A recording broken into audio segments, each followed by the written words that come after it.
Hi guys! Magandang gabi! Welcome back po dito sa Gandara SRU channel for Showbiz Update. Andito na naman nga po akong muli nagbabalik.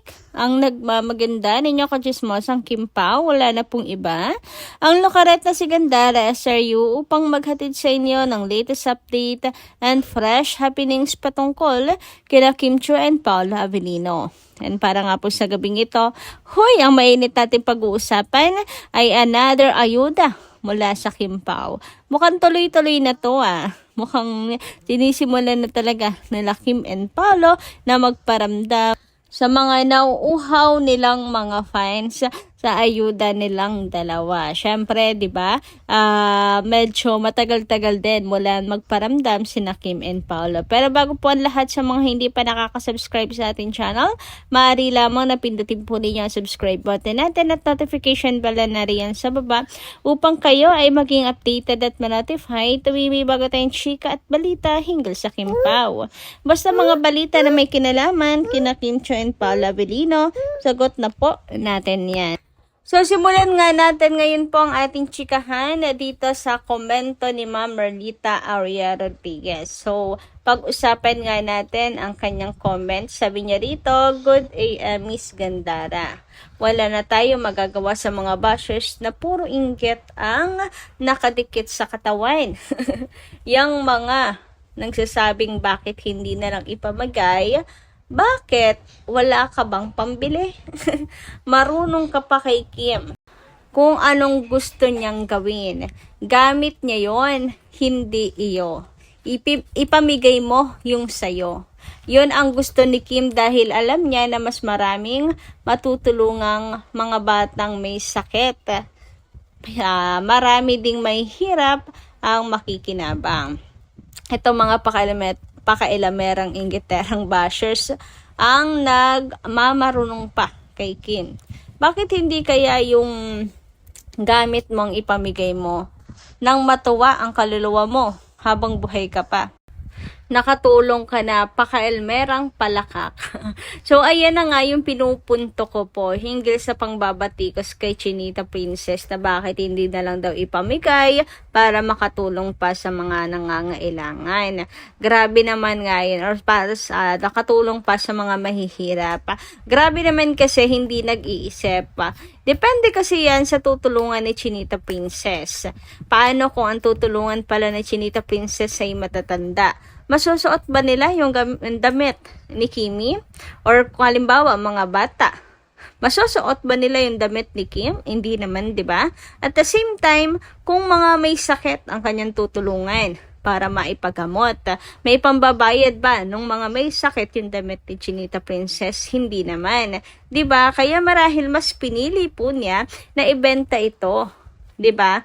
Tapos, ibigay po sa charity yung mabebenta po niya. And sure ako dyan na masosold out po yan. Dahil ang mga fans ay mga may kaya at ang mga fans ay todo ang suporta dito sa magandang hangarin ni Kim Chiu. So kung ako sa mga bashers, kung hindi po tutulong at susuporta, manahimik na lang para hindi po halatang masyadong pabigat sa lipunan.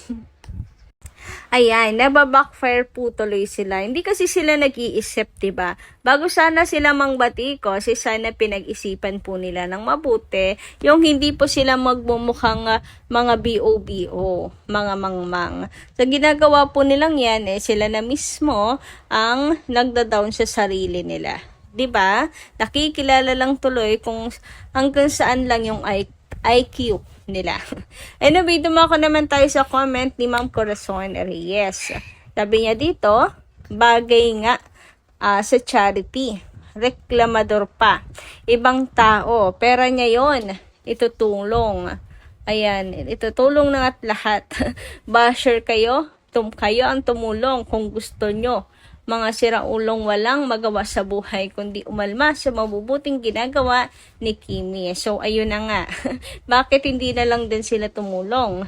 I mean, yung damit na lang nila, ipamigay nila. Baka sila po ay maraming tambak at napakakalat ng bahay. Baka yung mga tambak nila doon, maaring ipamigay nila. Mabawasan yung kalat sa bahay nila. Hindi yung puro cellphone, puro bash lang po ang alam na gawin. O diba, nakatulong ka na, luminis pa yung bahay nyo. Hindi puro cellphone yung inaatupag. Ayan mga bashers ha. Mga walang magawa sa buhay, diba? Tipong wala nang ibang inatupag kundi ang batikusin kahit po yung mabubuting ginagawa ng ating Chinita Princess. Samantala, dumako naman nga po tayo ngayon dito sa komento ni Ma'am Visitacion de Guzman. Ayon sa kanyang comment, halatang BOBO o mga bashers. Ibigay nga sa charity ang pera na pagbibilhan ng mga gamit ni Kim. Hindi sa bulsa niya punta ang pera. Yung bibili naman niya, may mga pambili. Yes, true. Huwag niyong mamaliit ng mga Kimpaw fans dahil may pangbili po ang mga Kimpaw. Diba? Na grabe nga ang kinita ng Kimpaw. Sa ni-report, kahit alam natin na higit pa doon, 100 million. Diba? Black screening pa lang po ng mga Kimpaw fans. Grabe. So, tapos, mamaliitin nyo lang ang mga bibili. Huwag kayong ganyan. Baka nga, kalahating oras pa lang sold out na ang mga benebenta ni Kim. Diba, Ma'am Visitacion de Guzman? So, ayan. Sa charity naman po ibibigay.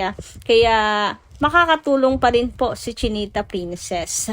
So, itong mga bashers lang na to, mga wala po yung magawa sa buhay. Puro batikos lang. Hindi po sila marunong tumulong. Ang alam lang po nila kumuda dahil wala naman silang alam sa buhay, kundi ang mangbatikos. Hindi na rin po ako magtataka na kung ang mga bashers na to ay mga palamunin at pabigat pa sa kanila. 'Di ba? Samantala, dumako naman po tayo dito sa pag-workout ni Chinita Princess. So, ayan. Tulad ng sinasabi ko po sa inyo, siya na po mismo ang nambasag ng chika tungkol sa kanya na siya'y buntis dahil balik po ulit siya sa pag-workout. So, eto po ang update kay Kimi. Nakikita nyo ba yan? Napaka-fit na Chinita Princess. Napakagandang body. So, makikita nyo rito, ang bigat na naman po na kanyang binubuhat. Heavy workout na naman po si Chinita Princess. So, ayan, magmula na mag-jogging, eto, back to workout na ulit si Kimi na para ba tinatawanan na lamang ang mga bashers niya. So, ayan napaka-fit ni Kimi, napakaganda ng body, and mamuscle na rin si Chinita Princess. Grabe, napaka-healthy ni Kim.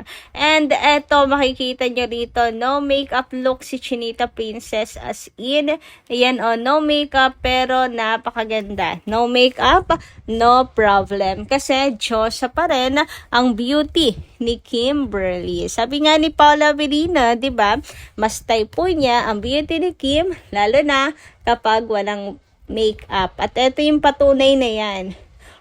Tinan yung maigi. Mga bashers, grabe, napakaganda, napaka-fresh kahit bagong galing sa workout. Grabe naman nga, ang ganda ng nag-iisang Chinita Princess. Makikita mo talaga ang tunay na ganda ng isang babae, no? Bukod sa kanyang kalooban, kahit walang takot lumabas kahit walang makeup, yung tipong kahit pawisan, magulo ang buhok, ayan, kahit bagong gising, bagong ligo lang, walang kemerut sa mukha, napakaganda. Kagaya na lamang po ni Kim Chiu. Isa po siya sa tunay na mayroon pong malaanghel na mukha sa showbiz industry. Parang dito matanda si Kim, di ba? Anyway, dumako naman tayo ngayon dito sa larawang ito. May napapansin po ba kayo dyan? Ayan, palinawan po tayo ng mga mata. Uy, charot lang. Pero ayan, meron pong sumisilip na dragon. May nakasilip na dragon. Ayan, nasa kanya pong gilid. Nakikita nyo ba yung dragon na yan? Sa binti ng katabi ni Chinita Princess.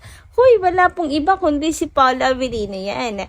So, booking na magkasama silang dalawa. Nakasilip si Pau sa workout ni Chinita Princess. O, di ba bongga? So, talagang you beside me sina Kim and Paolo. Okay, wag kayong maniwala sa mga sabi-sabi na wala nang Kim Pao. Kasi yung totoo, sa likod ng camera ay ang Kim Pao po'y buong buo. So, yun lang po muna ating update. Maraming salamat po sa inyong pakikinigan. Kita-kits po tayo muli sa mga susunod dating chika. Maraming pong salamat.